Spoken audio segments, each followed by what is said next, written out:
Assalamualaikum warahmatullahi wabarakatuh. Kali ini ada tim berlian dari kelas 4A Zaid bin Sabit akan menampilkan sebuah drama yang berjudul Putri Hijau. Memperkenalkan Chandin sebagai narator, Syifa sebagai Sultan Aceh, Kansa sebagai Sultan Delhi, Khalisa sebagai Putri Hijau, Sofia sebagai Bambang Yazid, Zamira sebagai Mambang Hayali, Sumayyah sebagai Naga Merah, Aisyah sebagai Nakhoda, Iza, Anissa, Fatimah, dan Nazifah sebagai prajurit. Selamat menyaksikan. Sore itu seperti biasanya Sultan Aceh duduk beristirahat di halaman istana. Tiba-tiba saja Sultan Aceh melihat cahaya hijau di langit, kemudian memerintahkan kepada prajurit kepercayaannya untuk mengecek dari mana asal muasal cahaya itu. Prajurit Aceh mengecek ke arah selatan masuk ke daerah Kesultanan Delhi dan bertanya kepada salah seorang warga mengenai cahaya hijau itu.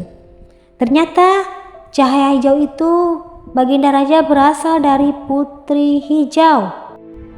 Mengetahui hal itu, maka raja pun memutuskan beliau beserta rombongan besar Kesultanan Aceh pun berangkat menuju Kesultanan Delhi. Tujuan rombongan itu adalah untuk melamar Putri Hijau. Entah mengapa, raja merasa menaruh hati kepada Putri Hijau walaupun belum pernah bertemu sekalipun dan ingin menjadikannya sebagai permaisurinya. Maka mereka pun berangkat menaiki kapal yang sangat besar.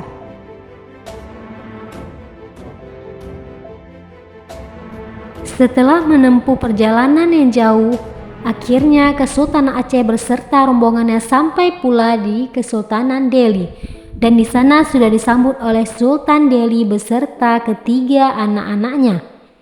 Dan Sultan Delhi sangat gembira menyaksikan Sultan Aceh tiba di istananya. Dan Sultan Delhi memperkenalkan anaknya yang pertama adalah Mambang Yazid, yang kedua adalah Mambang Hayali, dan yang ketiga ia adalah Putri Hijau. Tanpa mengetahui apa maksud dan tujuan dari Sultan Aceh ke Kesultanan Delhi, maka mereka pun menyambut dengan haru dan sangat bersukacita. Dan tak lupa Raja Aceh menyiapkan perhiasan yang akan diberikan kepada Sultan Delhi. Dan perhiasan itu pun diterima oleh Sultan Delhi dengan senang hati. Akhirnya, di akhir pertemuan, Sultan Aceh mengutarakan niatnya, yaitu ingin meminang atau melamar Putri Hijau. Beliau ingin menjadikan Putri Hijau sebagai permaisurinya. Namun, tidak langsung dijawab oleh Sultan Delhi. Bahkan beliau mengatakan, "Sebentar saya akan tanyakan keputusan kepada anak saya. Apapun keputusannya maka saya pun setuju." Dan Putri Hijau pun menyatakan jawabannya di depan ayahnya dan Sultan Aceh, bahwa beliau belum mau atau belum siap untuk menjadi permaisuri Sultan Aceh dan memohon maaf sebesar-besarnya. Mengetahui jawabannya seperti itu, akhirnya Sultan Aceh pun marah besar dan memanggil panglima perangnya. Akhirnya perang pun pecah seketika. Tembakan meriam oleh prajurit Aceh seolah tak henti menghujani pertahanan Kesultanan Delhi. Dan anak-anak Sultan Delhi pun ikut bertempur di medan pertempuran.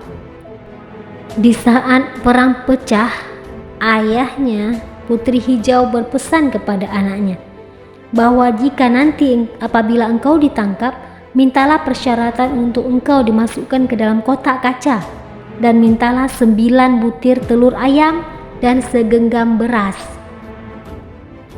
Dan benar saja, Kesultanan Delhi pun kalah di medan pertempuran, dan anak-anak dari Sultan Delhi, Mambang Hayali yang memimpin perang, tewas seketika, dan Mambang Yazid pergi ke laut dan juga tewas seketika.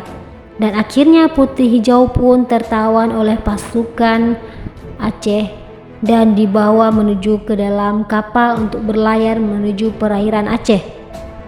Di Selat Malaka dalam perjalanan menuju Aceh, Putri Hijau pun keluar dari kotak kaca dan melemparkan 9 butir telur dan segenggam beras ke dalam laut.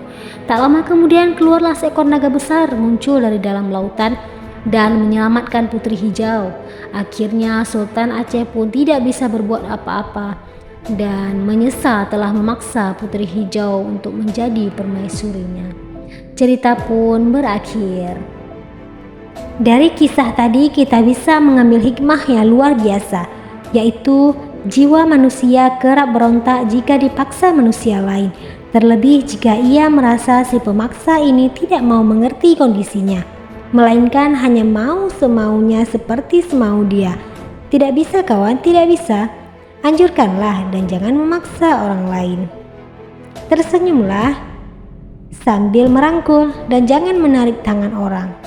Karena jangan suka memaksa kehendak, karena kenyataannya yang kita kehendaki belum tentu yang terbaik. Maka berserahlah diri pada kehendak Tuhan.